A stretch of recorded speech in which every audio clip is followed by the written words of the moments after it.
அருட்பெருஞ்சோதி அருட்பெருஞ்சோதி தனிப்பெரும் கருணை அருட்பெருஞ்சோதி. எல்லா உயிர்களும் இன்புற்று வாழ்க, வள்ளல் மலரடி வாழ்க வாழ்க, கொல்லா விரதம் குவளை எல்லாம் ஓங்குக, நல்லோர் நினைத்த நலம் பெறுக, நன்று நினைத்த எல்லோரும் வாழ்க இசைந்து.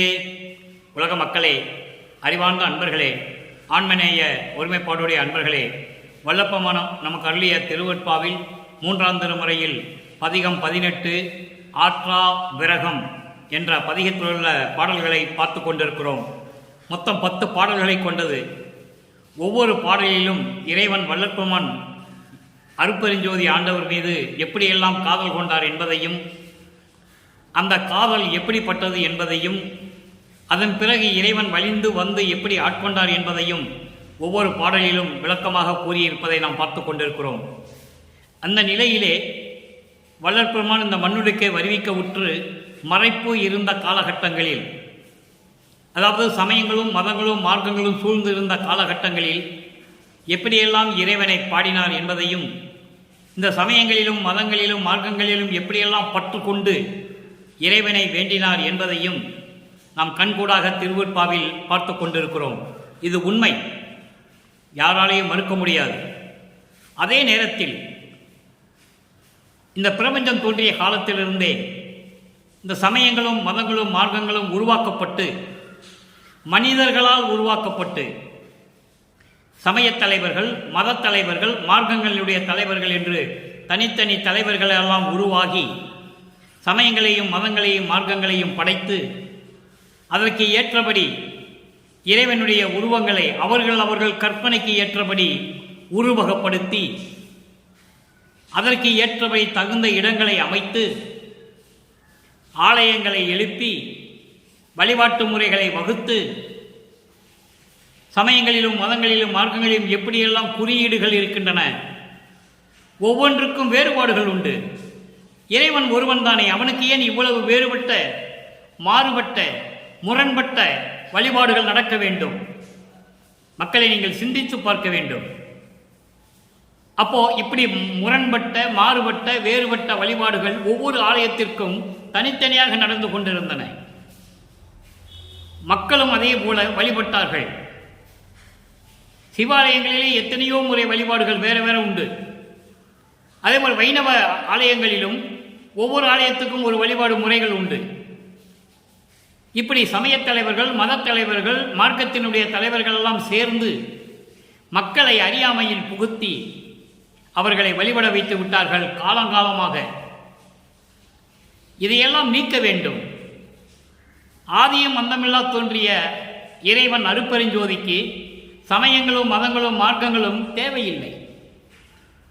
அருட்பெருஞ்சோதி அகவலிலே சொல்லுவார், வல்லப்பமானவர்கள் நமக்கு அருளியிருக்கிறார்கள், சாதி மதமும் சமயமும் காணா ஆதியநாதையாம் அருட்பெருஞ்சோதி. சாதியும் மதமும் சமயமும் பொய் என ஆதியில் உணர்த்திய அருட்பெருஞ்சோதி. பிரபஞ்சம் தோன்றிய காலத்திலிருந்தே எல்லாருக்கும் உணர்த்தினாரு. ஆனால் யாரும் கேட்கல. இறைவனிடம் அருளை பெற்றுக்கொண்டு அவர்களுடைய செயல்பாட்டுகளில் இந்த 4 யுகங்களிலுமே நடந்து கொண்டிருந்தார்கள். கிரேத யுகம், திரேத யுகம், துவார யுகம், கலியுகம். இந்த கலியுகம் முடியும் தருவாயில் இந்த மதங்களும் சமயங்களும் மார்க்கங்களும் தேவையில்லை என்ற நிலை வரும்போது சமரச சுத்த சன்மார்க்கத்தை நிறுவி அதை தன் மகன் கையில் ஒப்படைப்பதற்காக தன்னுடைய செல்வ பிள்ளையை ஒரு தாயின் வழியாக இந்த மண்ணுலகுக்கு வருவிக்க செய்தவர் அருட்பெருஞ்சோதி ஆண்டவர். இதை வல்லற்பெருமானே பாடல்களிலே தெளிவாக கூறியிருக்கிறார்கள். ஆன்ற சன்மார்க்க மணிபெற என்னைத்தான் ஈன்று அமுதளித்த இனிய நற்றாயே. இதை விட வேற என்ன வேண்டும்? புரிந்து கொள்ள வேண்டும் மக்களே நீங்கள். ஆக இப்படியெல்லாம் சமரச சுத்த சன்மார்க்க சங்கத்தை நிறுவி தன் மகனை ஆட்கொண்டு அவர் கையில் ஒப்படைத்த பிறகு 6ஆம் திருமுறை உருவாகிறது. இன்று நாம் பார்க்க போகிற 3வது திருமுறையிலே ஆற்றாவிகரத்திலே இருக்கின்ற அந்த பாடலுடைய விளக்கம் 6ஆம் திருமுறையிலே உண்டு. அதை ஒப்பிட்டு பார்த்து கொண்டிருக்கிறோம். ஒவ்வொரு திருமுறைக்கும் 4 திருமுறைகளுக்கும் எல்லா விளக்கமும் 6ஆம் திருமுறையில் இருக்கிறது. ஆற்றா விரகம் என்பது, ஆற்றா என்பது சகிக்க முடியாத, சகித்து கொள்ள முடியாத, விரகம் என்பது பிரிவு, வேதனை. அதாவது காதலர்கள் பிரியும் போது ஏற்படக்கூடிய பிரிவு, காதலர்கள் ஏற்படக்கூடிய அந்த பிரிவு வேதனை எப்படி இருக்கும் என்பதை வள்ளற்பெருமான் தெளிவாக அருளியிருக்கிறார்கள்.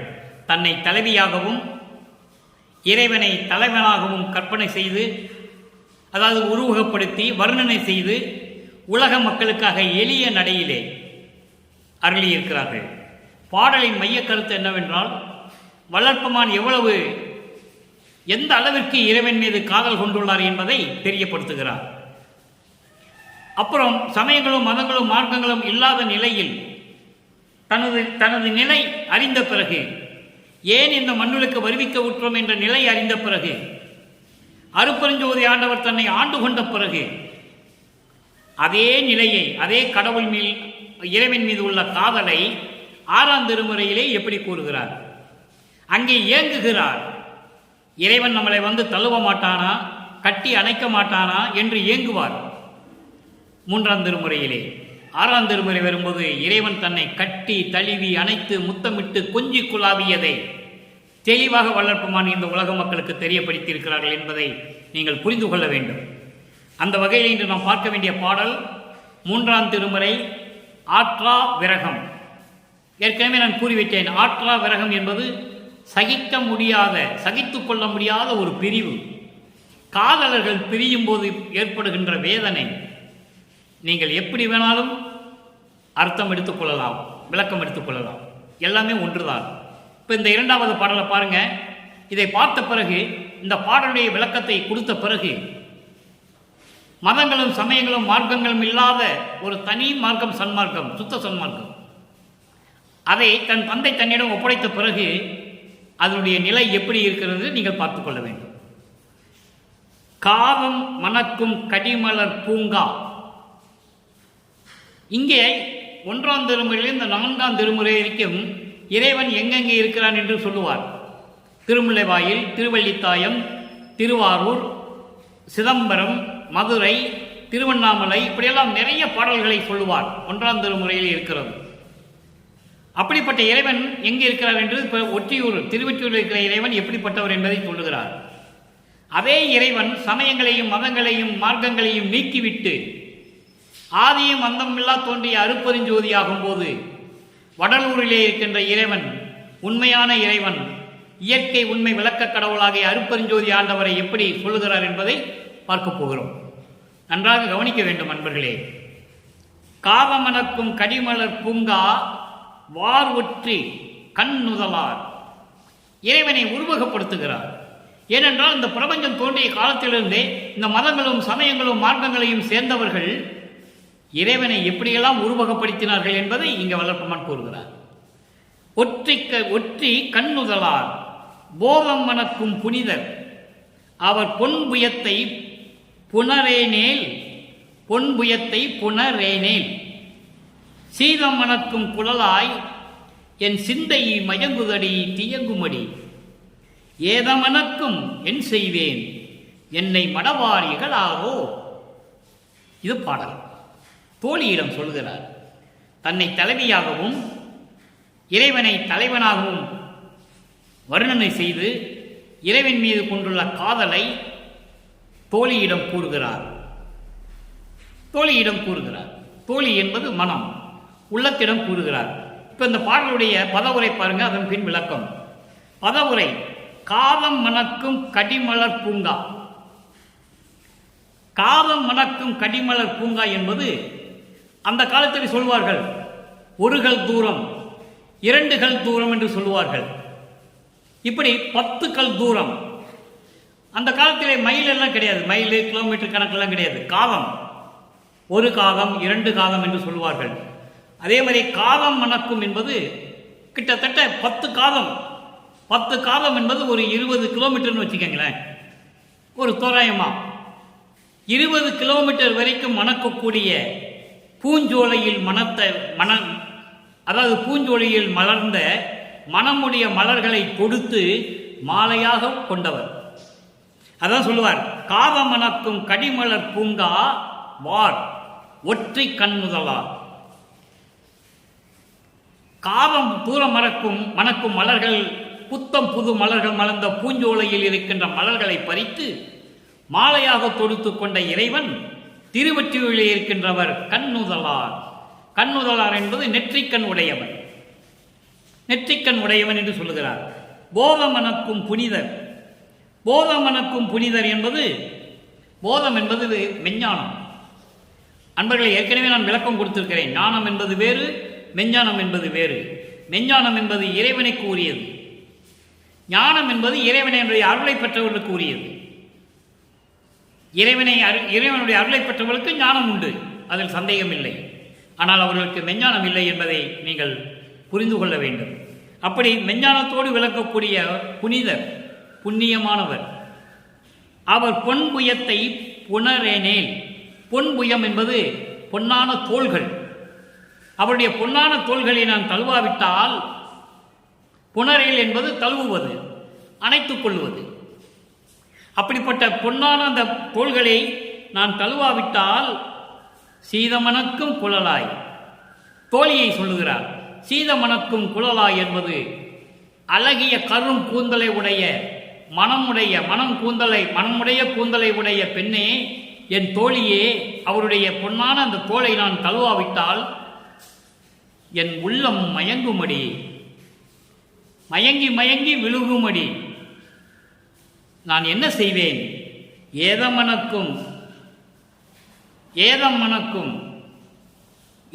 என்பதையில் அந்த குறைகள்லாம் என்னை இருக்குமே, அந்த ஒரு குறை எனக்கு தீரவே தீராதே.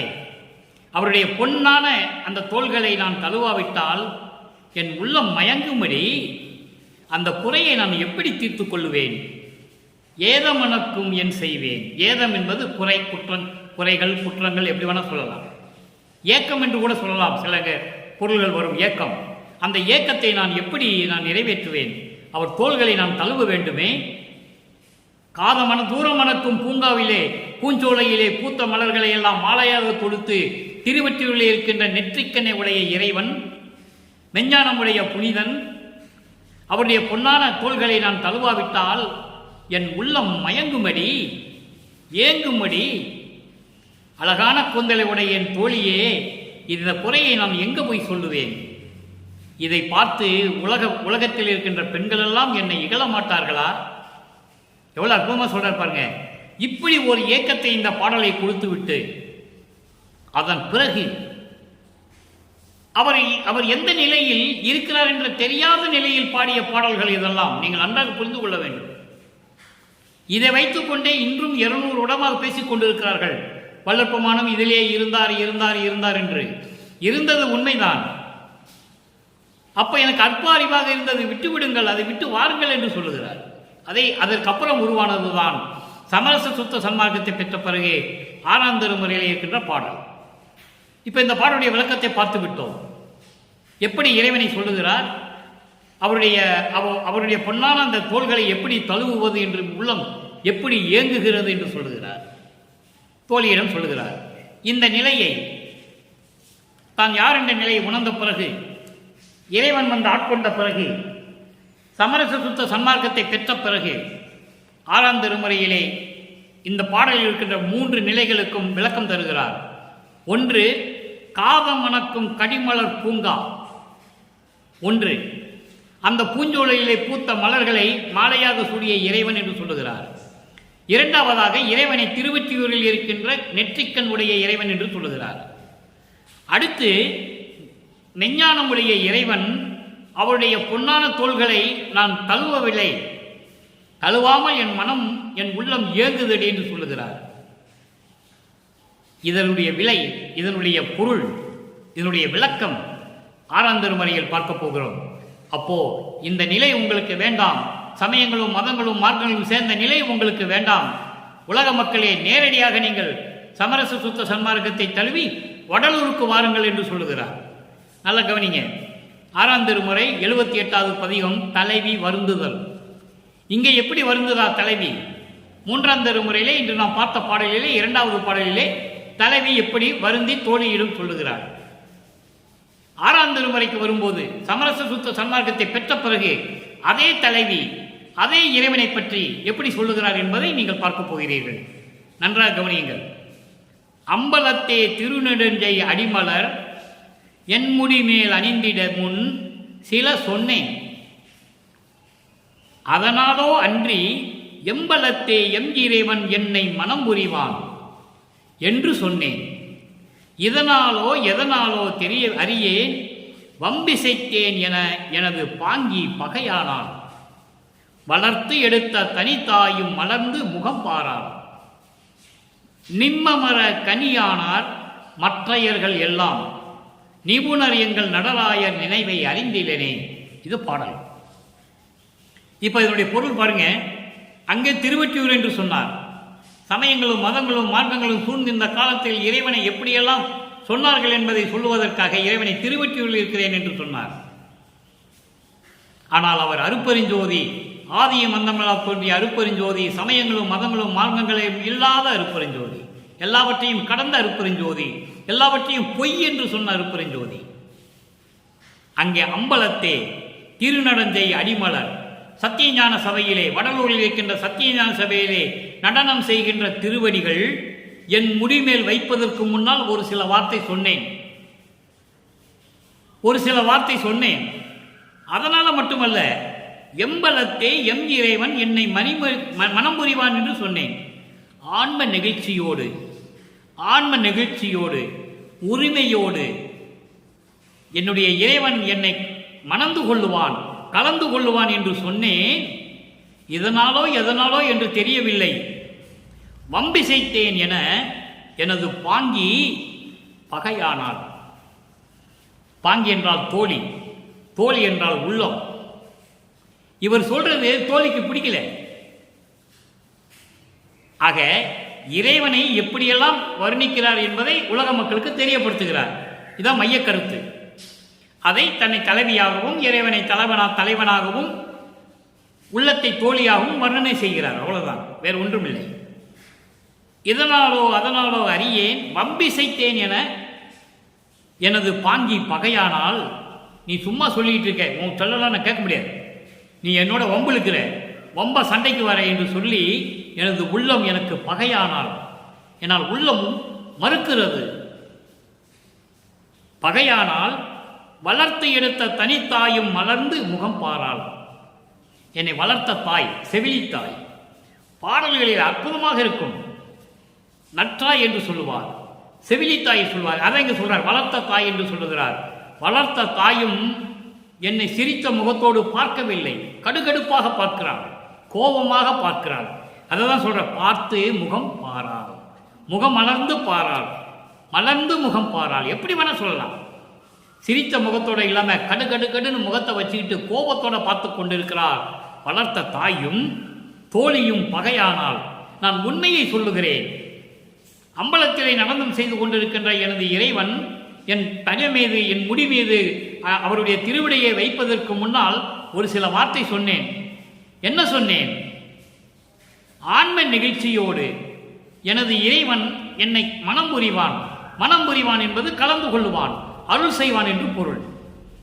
தலைவியாகவும் தலைவனாகவும் கற்பனை செய்ததனால் மனம் புரிவாள் என்று சொல்லுகிறார். வேற ஒன்றுமில்லை. மனம் புரிவான், அருள் கொடுப்பான் என்று சொன்னேன். அதனால எதனால தெரியல, எனது பாங்கி, எனது தோழி எனக்கு பகையானால். வளர்த்த தாய் கூட சிரித்த முகமாய் பார்க்காமல் கடுகடு என்று முகத்தை கோபமாக வைத்துக் கொண்டு பார்க்கிறாள். மற்றவர்கள் எப்படி இருக்காங்களா? மித்த பேருங்க நிம்ம மர கனியானார். நிம்ம மர கனி என்பது வேப்ப மரத்திலே கனிந்து இருக்கிற கனி எப்படி இருக்கும்? கசக்கும். அந்த மாதிரி மற்றவர்கள் என்னை பார்க்கிறார்கள். மற்றையர்கள் எல்லாம் நிம்ம மர கனியானார். வேப்ப மரத்திலே கனிந்திருக்கிற அந்த பழத்தை போல எவ்வளவு கசப்பா இருக்குமோ அதுபோல என்னை கசப்போடு பார்க்கிறார்கள், ஏளனமாக பார்க்கிறார்கள் என்றும் சொல்லலாம், இழிவாக பார்க்கிறார்கள் என்றும் சொல்லலாம். நிபுணர் எங்கள் நடராயர் நினைவை அறிந்திலனே. நிபுணர் என்றால் மெஞ்ஞானம் உடையவன். அப்படிப்பட்ட மெஞ்ஞானம் கொண்ட இறைவனுடைய நினைவு, அவர் உள்ளத்தில் என்ன நினைத்திருக்கிறார் என்று எனக்கு தெரியவில்லை, என்னால் அறிந்து கொள்ள முடியவில்லை என்று சொல்லுகிறார். இதனுடைய விளக்கம் பின்னால் வருகிறது. என்ன தெரிந்து கொண்டார்? அவர் உள்ளத்தில், இறைவனுடைய உள்ளத்தில் என்ன இருந்தது? 92வது பதிகம் இன்பத்திறன். அங்கே 2வது பாடல். 3ஆம் திருமுறையில் இருக்கிற 2வது பாடலுக்கு 6ஆம் திருமுறையிலே எந்தெந்த பதிகத்திலே 2வது பாடலிலே விளக்கம் இருக்கிறது என்பதை இறைவனுடைய தயவாலையும் கருணையாலையும் உங்களுக்கு சொல்லிக் கொண்டிருக்கிறேன். மாதவத்தால் நான் பெற்ற வானமுதே, இறைவனை சொல்லுகிறார்.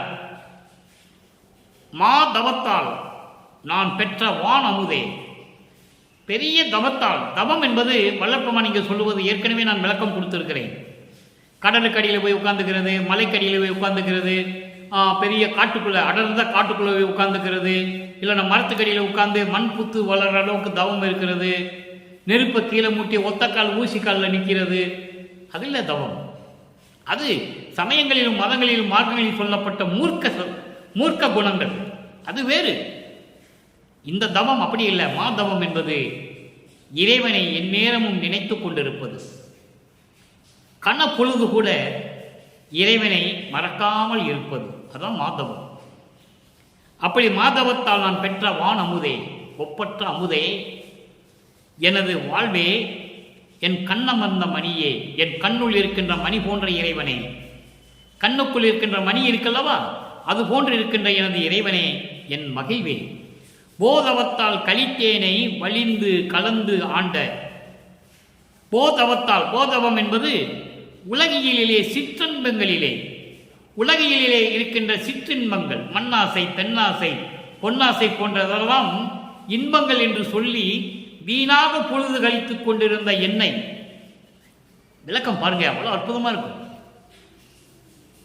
அப்படி கழித்தேனை, அப்படி வீணாக பொழுதை கழித்துக் கொண்டிருந்த என்னை வலிந்து விரும்பி கலந்து ஆண்ட பொன்னே, பொன்னம்பலத்தே புனித நடத்தரசே, பொற்சபையிலே புனிதமாக நடந்து கொண்டிருக்கின்ற, நடனம் செய்து கொண்டிருக்கின்ற, அருளாட்சி செய்து கொண்டிருக்கின்ற எனது அரசே, தீது அவத்தை பிறப்பிதுவே, தீது அவத்தை பிறப்பிதுவே.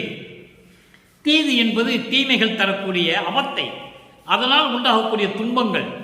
அது என்னது? பிறப்பு. பிறப்பு தான் தீதது அவத்தை என்று சொல்லுகிறார். அந்த பிறப்பு என்ற தீய குணங்களை கொண்ட அந்த அவத்தை, அந்த துன்பத்தை நீக்குவது சிவமாகும் பிறப்பா செய்வித்து. பிறப்பா செய்வித்து, பிறப்பா செய்வித்து என்பார் இந்த பிறப்பை உண்டாகாமல் செய்வித்து என் அவத்தையெல்லாம் தீர்த்த பெரும்பொருளே. அவத்தையெல்லாம் தீர்த்த பெரும்பொருளே என்பது 7 உலக அவத்தை என்று சொல்லுவார் வளர்ப்பெருமான். 7 உலக அவத்தை என்பது 7 வகையான பிறப்பு இறப்பு. அது அகவலிலே சொல்லுவார். ஊர்வன, பரப்பன, உருவன, நடப்பன. 6 உறவு தருப்பெருஞ்சோதி. ஊர்வன என்பது ஊர்ந்து செல்லக்கூடிய உயிரினங்கள், பரப்பன என்பது பறந்து செல்லக்கூடிய உயிரினங்கள், உருவன என்பது தாவரங்கள், நடப்பன நடந்து செல்லக்கூடிய உயிரினங்கள். இந்த 4 வகையும் இல்லாமல் மனிதர்கள், அசுரர்கள், தேவர்கள், இந்த 3 அதை சேர்த்துக்கணும். அப்போ 7 வகையான அவத்தை விட்டு நீக்கினேன், 7 உலக அவத்தை விட்டு நீங்கினேன்.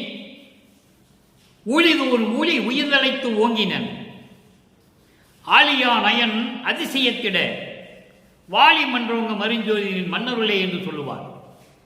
இப்படிப்பட்ட 7 வகையான பிறப்பு இறப்புகளில் இருந்து, அந்த துன்பங்களில் இருந்து என்னை தீர்த்த பெரும்பொருளே, அருப்பெருஞ்சோதியே, அருப்பெருஞ்சோதி ஆண்டவரே, பூதளத்தே அடிசிறியேன் எனது திருவடிக்கே புகழ் மாலை சூட்டுகின்றேன், புனைந்து கலந்து அருளே.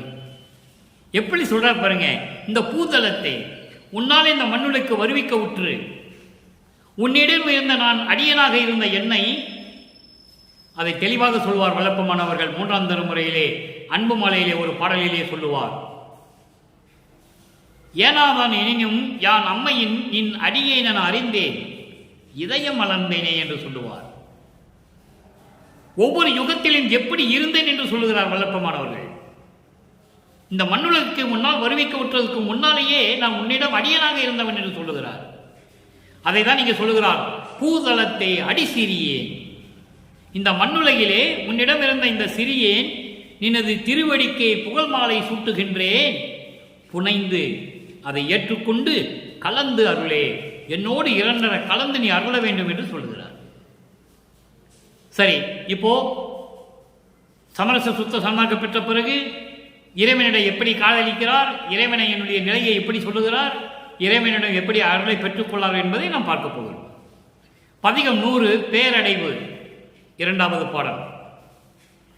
பதிகம் 100 பேரடைவு இரண்டாவது பாடல். எம்பொருள் என்னும் என் அன்புடைய மகனே. எவ்வளவு அற்புதம் பாருங்க. பிரபஞ்சம் தோன்றிய காலத்திலிருந்து கோடான கோடி பேர்கள் தோன்றினார்கள். யாராவது சொன்னார்களா இறைவன் நீதான் என் மகன் என்று யார் சொன்னது? கிடையவே கிடையாது. எம் பொருள் என்னும் என் அன்புடை மகனே, இரண்டரை கடிகையில் உனக்கே அம்புவி வானம் அறிய மெய்ப்பொருளாம் அனங்கனைதனை மனம் புரிவித்து அருளி உம்பரும் வியப்ப உயர்நிலையை தருதும் உண்மை இது. ஆதலால் உலகில் வெம்புரு துயர் தீர்ந்து அணிந்து கொள் என்றார் மெய்ப்பொது நடத்து இறையவரே. எப்படி அருளை கொடுத்தாருன்னு சொல்றார் பாருங்க. எம்பொருள் எனும் என் அன்புடை மகனே,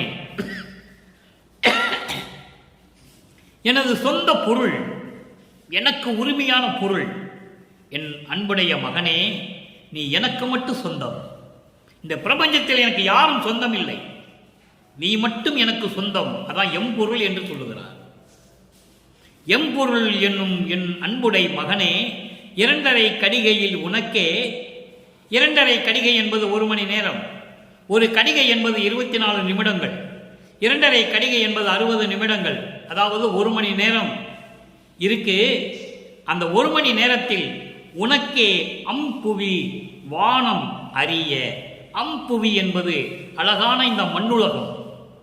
அம்புவி என்பது அழகான இந்த மண்ணுலகமும் வானுலகமும் அறிய தெரிந்து கொள்ளும்படி என்னுடைய உண்மையான அருளாம் அருப்பெருஞ்சோதியை உனக்கு கொடுத்து, அருப்பெருஞ்சோதியை கொடுத்து, அனங்கனைதனை என்பது எல்லா அருள் வல்லமைகள் படைத்த ஒரு கொடை, எல்லா அருள்களையும் கொண்ட ஒரு கொடை, அருள் கொடை. என்னது? அருப்பெருஞ்சோதி. மெய் அருளாம் உண்மையான அருளை கொடுக்கக்கூடிய அந்த அருப்பெருஞ்சோதியை உனக்கு கொடுத்து மனம் புரிவித்து. மனம் புரிவித்து என்பது உனக்கு கொடுத்து அருளி உம்பரும் வியப்ப. உம்பர் என்பது தேவர்கள், தேவர்களும் வியக்கும்படி உயர்நிலை தருதும். உயர்நிலை தருவதும் உண்மை இது. இப்பொழுது உண்மையாகவே நாங்கள் தரப்போகிறேன். தேவர்களும் வியக்க, மண்ணுலகமும் விண்ணுலகமும் வியக்க, மெய்ப்பொருளான அருப்பெருஞ்சோதியை உனக்கு கொடுத்து, மெய்ப்பொருளான அருப்பெருஞ்சோதியை உனக்கு கொடுத்து அருளை கொடுப்பது உண்மை. இது உண்மை. ஆதலால் உலகில் வெம்புரு துயர் தீர்ந்து. வெம்புரு துயர் தீர்ந்து என்பது இந்த மனத்தில் இருக்கிற இந்த வாட்டம், மனத்தில் இருக்கிற துயரம், துன்பம் எல்லாத்தையும் தீர்த்து, அதெல்லாம் தீர்த்து விட்டு நீக்கிவிட்டு இதை பெற்றுக்கொள் என்கிறார். எதை? அருப்பெருஞ்சோதியை. அருப்பெருஞ்சோதியை பெற்றுக்கொள். மனதில் எந்த விதமான துன்பம் வேண்டாம், துயரம் வேண்டாம். அந்த மனத்தில் இருக்கின்ற வெதும்புகள், அதை வெதும்புகள் என்று சொல்லுவார். வெதும்புகள் என்பது அந்த வாட்டம், மன வாட்டம் தேவையில்லை. மகனே, நீ எனக்கு சொந்தமானவன். பிரபஞ்சத்திலேயே நீதான் எனக்கு சொந்தம். என் அன்புடைய மகன் நீ. உனக்கு 2.5 காலிகையிலே, 2.5 நாளிகை கடிகையிலே, அதாவது 1 மணி நேரத்திலே உனக்கு எல்லாமே அருளை கொடுக்க போகிறோம். உண்மையான அருளை கொடுக்கக்கூடிய அருப்பெருஞ்சோதியையும் கொடுக்க போகிறோம். இதை எல்லாரும் பார்த்து வியந்து பார்த்து கொண்டிருக்கிறார்கள். இதை நீ ஏற்றுக்கொள் என்றார். மெய்ப்பொது நடத்து இறையவரே.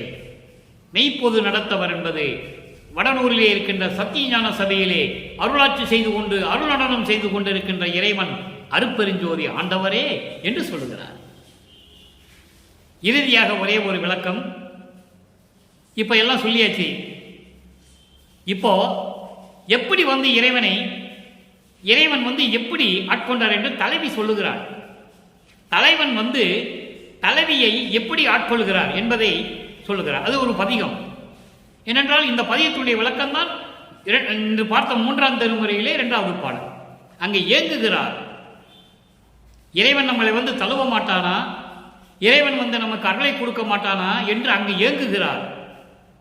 சமரச சுத்த சன்மார்க்கத்தை பெற்ற பிறகு இறைவன் தழுவுகிறார், கலந்து கொள்ளுகிறார், எல்லாரையும் கொடுக்கிறார். அற்புதமாக இருக்கும் நண்பர்களே, சிந்தித்து பாருங்கள். இப்படிப்பட்ட ஒரு நிலை இந்த பிரபஞ்சத்தில் யாருக்கு கிடைத்தது? நமது இறைவன் வல்லற்பமனுக்கு கிடைத்தது. அதற்காகவே வருவிக்க உற்றவர் அவர். நண்பாட்டு மறைகளுக்கும், நல்ல கவனிக்கணும், நண்பாட்டு மறைகளுக்கும் மால் ஐயருக்கும் கிடையார். நம்மளவில் கிடைப்பாரோ என்று நினைத்து ஏங்கி என் பாட்டுக்கு இருந்தேன். என்னை வலிந்து கலந்து அணைந்தே இன்பமுற தனிமாலையிட்ட நடத்து இறைவர். முன்பாட்டு காலையிலே வருகுவர், மாளிகையை முழுவதும் அலங்கரித்திடுக. ஐயரோடு ஒரு நீ தன்பாட்டுக்கு இருந்து உளரேன். ஐயர் திருவார்த்தை சத்தியம் சத்தியம் மாதே, சத்தியம் சத்தியம் அதே. இது பாடல். விளக்கம் பாருங்க. நண்பாட்டு மறைகளுக்கும், ஏற்கனவே ரிக்வேதம், யசுர்வேதம், சாமவேதம், அதர்வேதம் போன்ற 4 வேதங்களும், நல்ல பாடல்களை கொண்ட இந்த 4 வேதங்களுக்கும், நண்பாட்டு நல்ல முறையில் பாடல்களை கொண்ட இந்த 4 வேதங்களுக்கும், மால் அயனுக்கும், திருமாலுக்கும், பிரம்மனுக்கும் கிடையாது. யாரும் பார்க்க முடியல இறைவனை. இதற்கு விளக்கம் நான் 3 வருடங்களாக சொல்லிக் கொண்டிருக்கிறேன். அற்புதமாக அந்த விளக்கங்கள் எல்லாம் உண்டு. யாருக்கும் கிடைக்க மாட்டார். யாரும் இறைவனுடைய அடிய முடிய பார்த்ததே இல்லை. இந்த மறைகளும் சரி, இந்த பதத்தலைவரை பிரம்மன், திருமால், ருத்திரன், மகேஸ்வரன், சதாசிவமும் சரி, விண்ணோர் வேந்தன் இந்திரனும் சரி, யாருமே பார்க்கவில்லை. அப்படிப்பட்ட இறைவன் நம்மளவில் கிடைப்பாரோ என்று நினைத்து ஏங்கி, அப்படிப்பட்ட இறைவனை நமக்கு கிடைப்பாரா, அவரை நாம் பார்க்க முடியுமா என்று நினைத்து ஏங்கி என் பாட்டுக்கு இருந்தேன். நான் சும்மா ஒரு ஓரத்தில் உட்கார்ந்துட்டு இருந்தேன். என் பாட்டுக்கு இருந்தேன், நான் பாட்டுக்கு இருந்தேன். ஆனால் என்னை வலிந்து கலந்து அணைந்து இன்பமுற தனிமாலையிட்ட நடத்து இறைவன். இன்பமுறை, நான் இன்பமாக இருக்க வேண்டும் என்பதற்காக தனி மாலையிட்ட, தனி மாலை என்பது ஒப்பற்ற அருள்களை கொடுத்து என்னை ஏற்றுக்கொண்ட, என்னோடு கலந்து கொண்ட இறைவன் நடத்து இறைவன். நடத்து இறைவன் என்பது சத்திய ஞான சபையிலே அருள் நடனம் புரிந்து கொண்டு அருளாட்சி செய்து கொண்டிருக்கின்ற இறைவன். முன்பாட்டு காலையிலே, நல்ல கவனிங்க, முன்பாட்டு காலையிலே வருகுவர். முன்பாட்டு காலையிலே வருவார். தோழியிடம் சொல்லுகிறார், தலைவி தோழியிடம் சொல்லுகிறார், உள்ளத்திடம் சொல்லுகிறார். முன்பாட்டு காலையிலே, முன்பாட்டு காலை என்பது பிரம்மம் முகூர்த்தம். பிரம்மம் முகூர்த்தம் என்பது அருள் வல்லமைகள் எல்லாம் கூடுகின்ற ஒரு நேரம். அதான் பிரம்ம முகூர்த்தம் என்று சொல்லுவார். சுத்த சிவநிலை என்று சொல்லுவார் வல்லப்பமானவர். பிரம்மம் என்பது சுத்த சிவநிலையுடைய நிலை. அந்த பிரம்ம முகூர்த்தத்தில் அவர் வருவது நிச்சயம், வருவார். மாளிகையை அலங்கரித்திடுக. இங்க மாளிகை என்பது உள்ளம். உள்ளத்தை சுத்தப்படுத்திக் கொண்டீர் என்று சொல்லுகிறார். அப்போ உள்ளத்திலே எந்த விதமான வஞ்சகமும் தீவை குணங்களும் குற்றங்களும் இருக்கக்கூடாது என்று சொல்லுகிறார். அதான் மாளிகையை அலங்கரித்திடுக, மாளிகையை சுத்தப்படுத்துக, உள்ளத்தை சுத்தப்படுத்துக என்று சொல்லுகிறார். அதோடு மட்டுமல்ல, ஐயுறவோடு ஒரு நீ தன்பாட்டுக்கு இருந்து உளரே. நீ பாட்டுக்கு இருந்துடாத. சந்தேகப்பட்டுக்கிட்டு அவ ஏதோ சொல்லிட்டு இருக்கா, நம்ம என்ன கேட்கறதுன்னு சொல்லி நீ பாட்டுக்கு இருந்துடாத. கண்டிப்பா வந்துடுவாரு, சந்தேகமே இல்லை, கண்டிப்பா வந்துடுவாரு. ஐயர் திருவார்த்தை சத்தியம் சத்தியம் மாதே. ஐயர் என்பது இங்கே கடவுள், அருப்பஞ்சோதி ஆண்டவர். அருப்பஞ்சோதி ஆண்டவர் வார்த்தை வந்து சத்தியம் சத்தியம் மாதே. மாதே என்றால் பெண்ணே, பெண்ணே என்றால் தோழியே, தோழியே என்றால் உள்ளமே. உள்ளத்தை சுத்தமாக வைத்துக் கொள்கிறார். வஞ்சனை இல்லாமல், குறை குற்றங்கள் இல்லாமல் சுத்தமாக இருந்தால் அந்த முன்பாட்டு காலையிலே, அந்த பிரம்ம முகூர்த்தத்திலே, அருள் நிலையோடு இருக்கக்கூடிய அந்த நிலையிலே, அந்த காலையிலே, சுத்த சிவநிலையிலே கண்டிப்பாக அவர் வருவார். நீ பாட்டுக்கு சும்மா இருந்துடாத, உள்ளத்திடம் சொல்லுகிறார். எவ்வளவு அற்புதம் பாருங்க. ஐயர் திருவார்த்தை சத்தியம் சத்தியமாவே, சத்தியம் சத்தியமே என்று சொல்லி நமக்கு அருளி இருக்கிறார்கள். இங்கே இன்னொரு விளக்கம், துணை விளக்கம் தர வேண்டியிருக்கிறது. மறைகளுக்கும், அதாவது வேதங்களுக்கும் திருமாலுக்கும் பிரம்மனுக்கும் கிடையார் என்று சொல்லுகிறார். இதை மகாதேவ மாலையிலே சொல்லுவார். 1ஆம் திருமுறையிலே 5வது பதிகம் மகாதேவ மாலை 100 பாடல்கள் இருக்கின்றன. அதிலே 60வது பாடலிலே சொல்லுவார், ருத்திரர் பிரம்மர் விண்ணோர் வேந்தர் உருகருடர் காந்தரவர் இயக்கர் பூதர் மருத்துவர் யோகியர் சித்தர் மற்றை வானவர்கள் முதல்வோர் மனத்தால் தேடி கருத்தழிந்து தனித்தனியே சென்று வேதங்களை வினவ மற்றவையும் காணோம் என்று புலம்பி அங்கு அவரோடு இருந்த பெருங்கருணை வள்ளல் என்று சொல்லுவார். அதாவது இந்த பிரம்மனும் திருமால் ருத்திரனும் சரி, வானவர்களும் சரி, இந்த 18 தேவ கூட்டர்கள் சொல்றார். மருத்துவரே, யோகியரே, சித்தரே, இவர்கள்லாம் 18 தேவ கூட்டத்தை சேர்ந்தவர்கள். இவர்கள் எல்லோரும் சேர்ந்து, இந்த வானவர்கள் எல்லாம் சேர்ந்து, முனிவர்கள் சித்தர்கள் எல்லாம் சேர்ந்து இறைவனை தேடுகிறார்கள். இறைவனை பார்க்க முடியவில்லை. அப்போ எல்லாரும் சேர்ந்து போக வெக்கப்பட்டுக்கிட்டு வேதங்க கிட்ட தனித்தனியா போறாங்க. தனித்தனியா சென்று வேதங்களை வினவ மற்றவையும் காணோம் என்று அவரோடு புலம்பி நின்ற வஞ்சவெளியே இன்பமயமாம் தேவை என்று சொல்லுவார். தனித்தனியா சென்று வேதங்களை போய் கேட்குறாங்க, நீங்க இறைவனை ஏதாவது பார்த்துருக்கீங்களா அப்படின்னு. அவங்க சரி நாங்கள் பார்க்கல, நாங்கள் போய் பார்த்துட்டு வரோன்ட்டு அவங்களும் போறாங்க. அவங்களும் போயிட்டு வந்துட்டு இவங்க எல்லாரும் சேர்ந்துட்டு புலம்புறாங்க, புலம்பி அழுகிறார்கள் இறைவனை பார்க்க முடியவில்லை என்று. இப்படி நிறைய பாடல்கள் இருக்கின்றன. நமக்கு நேரம் பற்றவில்லை, நிறைய விளக்கங்கள் இருக்கின்றன. 5 மணி நேரம் சொல்லுவேன். இந்த பாட்டுக்கு விளக்கம் 5 மணி நேரம் சொல்லுவேன். ஆக இப்படியெல்லாம் இறைவனை யாருமே பார்க்க முடியவில்லை. அப்படிப்பட்ட வஞ்சவெளியே இன்பமயமாம் தேவை என்று சொல்லுவார் அந்த மகாதேவ மாலை பாடலிலே. ஆக அன்பர்களே, இன்று நாம் பார்த்த பாடலுடைய விளக்கம் உங்களுக்கு புரிந்திருக்கும் என்று நினைக்கிறேன். மறுபடியும் சுருக்கமாக சொல்லுகிறேன். ஏனென்றால் சமயங்களும் மதங்களும் மார்க்கங்களும் சாராத நிலை மார்க்கம் சமரச சுத்த சன்மார்க்கம். சமயங்களிலும் மதங்களிலும் மார்க்கங்களிலும் வழிபட்ட வழிமுறைகள் சுத்த சன்மார்க்கத்துக்கு தேவையில்லை. குறியீடுகள் தேவையில்லை. அகவழியை சொல்லுவார், குணம் குறித்திடாது அனங்கர கலந்த அன்புடை நட்பவே சொல்லுவார். எந்த குணமும் சமயங்களிலும் மதங்களிலும் மார்க்கங்களிலும் சாரப்பட்ட எந்த குணங்களும் சரி, எந்த குறியீடுகளும் சரி, திருநீர் பூசுவது, நாமம் இடுவது, சந்தன பொட்டிடுவது, குங்கும பொட்டிடுவது தேவையில்லை. இதெல்லாம் இல்லாத மார்க்கம் சமரச சுத்த சன்மார்க்கம் என்பதை வள்ளற்பெருமான் தெல்ல தெளிவாக நமக்கு அருளியிருக்கிறார்கள் என்பதை இங்கு நான் பதிவு செய்ய கடமைப்பட்டிருக்கிறேன். அப்படி சமயங்களும் மதங்களும் மார்க்கங்களும் சார்ந்த நிலையில் தான் யார் என்று அறியாத நிலையில் பாடிய பாடல்களை எல்லாம், அதன் பிறகு அந்த நிலைகள் எல்லாம் தேவையில்லை என்று சொல்லுகிறார். ஏனென்றால் அதெல்லாம் விட்டதனால்தான் இந்த தயவு எனக்கு கிடைத்தது என்று சொல்லுவார். ஏறா நிலைமிசை என்னை ஏற்றி வைத்தார் என்று சொல்லுவார். நல்லா கவனிக்கணும் நீங்க.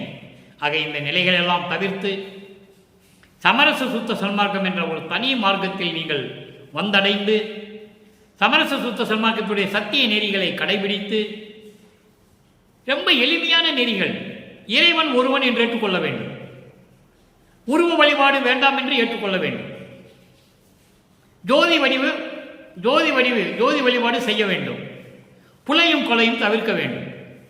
ஜீவகாரிய ஒழுக்கத்தோடு இருக்க வேண்டும். உயிரியோடு தயவும் கருணையும் காட்ட வேண்டும். எளிமையான வழிகள். இதை பின்பற்றி நீங்கள் இறைவனை வணங்கி இறைவனிடம் எல்லா அருளையும் செல்வங்களையும் பெற்றுக்கொண்டு நீங்கள் நோயற்ற வாழ்விலே இந்த மண்ணுலகிலே நீங்கள் வாழ வேண்டும் என்று இறைவனோட தயவோடையும் கருணையோடையும் வாழ்த்தி இந்த வள்ளலார் ஊழியன் விடைபெறுகிறேன். மீண்டும் நாளை சந்திப்போம். நன்றி, வணக்கம். அருட்பெருஞ்சோதி அருட்பெருஞ்சோதி, தனிப்பெரும் கருணை அருட்பெருஞ்சோதி.